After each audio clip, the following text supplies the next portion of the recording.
wabarakatuh.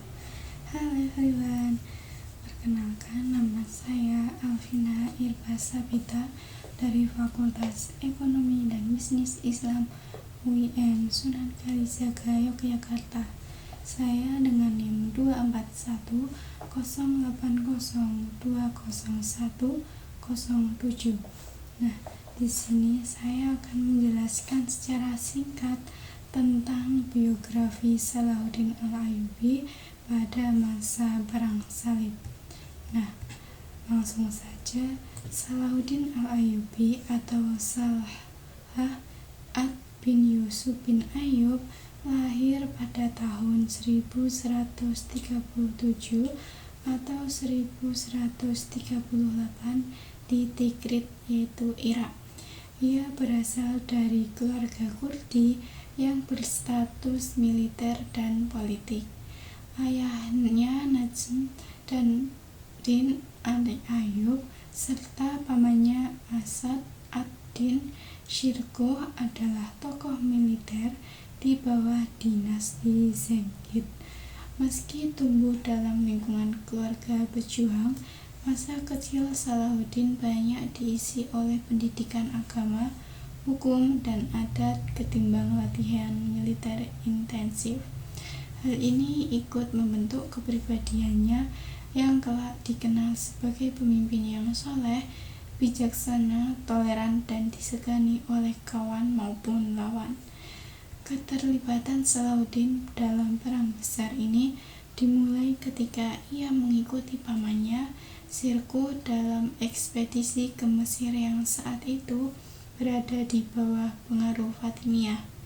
Setelah Shirkuh wafat pada tahun 1169, Salahuddin diangkat sebagai wazir atau Perdana Menteri Mesir. Nah, pada posisi inilah ia mulai menata kekuatan politik dan militernya. Ia mengakhiri kekuasaan dinasti Fatimiyah Syiah dan mengembalikan Mesir ke dalam Khalifah Sunni di bawah Abbasiyah. Tindakan ini membuatnya dipercaya oleh banyak pemimpin Muslim serta memperkuat posisinya sebagai tokoh utama dunia Islam dalam menghadapi ancaman perang salib. Serta setelah menata Mesir, Salahuddin bergerak menyatukan wilayah-wilayah Muslim yang terpecah seperti Suriah, Yaman, dan wilayah Hijaz.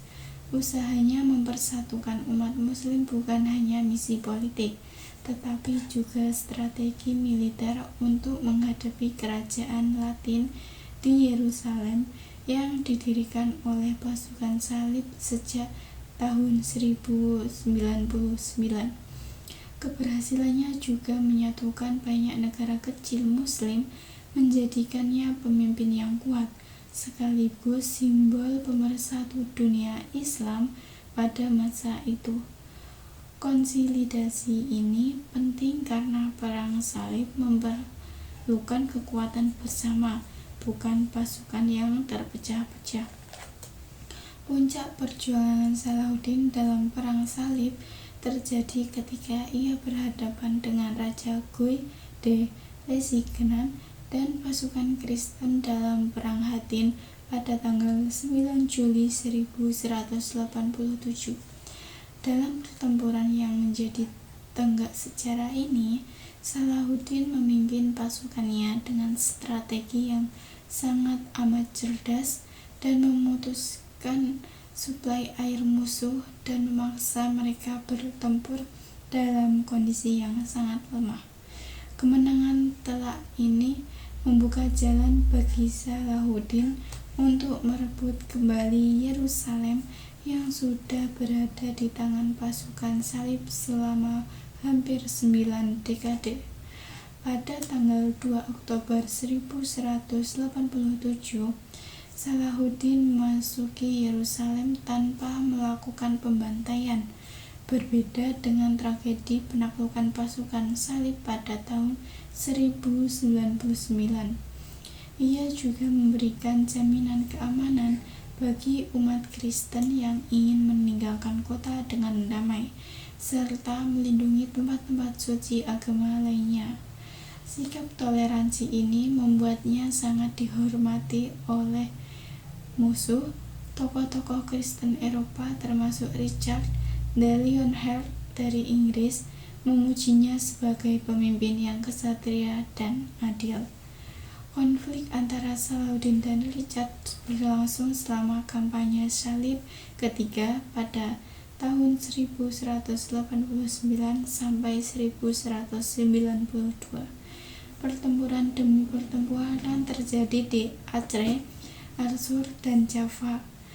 Meski pasukan Richard kuat dan disiplin, Salahuddin mampu mempertahankan sebagai besar wilayahnya dan menahan mereka dari merebut Yerusalem kembali. Pada akhirnya, kedua pemimpin besar ini mencapai perjanjian Ramla pada tahun 1192 yang mengizinkan umat Kristen berziarah ke Yerusalem meski kota itu tetap berada di tangan Muslim. Perjanjian ini mencerminkan kebesaran visi dan kemanusiaan Salahuddin yang selalu mengedepankan kehormatan dan stabilitas dibandingkan peperangan tanpa akhir. Salahuddin akhirnya wafat pada 4 Maret 1193 di Damaskus. Meskipun pemerintahan wilayah luas dan sangat berpengaruh, ia meninggal dalam keadaan hampir tanpa harta, dikarenakan kekayaannya banyak digunakan untuk membiayai perjuangan dan untuk membantu para rakyatnya. Warisan terbesar Salahuddin bukan hanya kemenangan militernya, tetapi teladan moralnya, sikap yang adil, kemurahan hati, dan semangat persatuannya. Ia dikenang sebagai salah satu pemimpin paling mulia dan paling berpengaruh dalam sejarah Islam serta figur yang dihormati di seluruh dunia, baik Muslim maupun non-Muslim. Mungkin dari saya cukup sekian, kurang lebihnya mohon maaf. Wabillahi taufiq wal hidayah.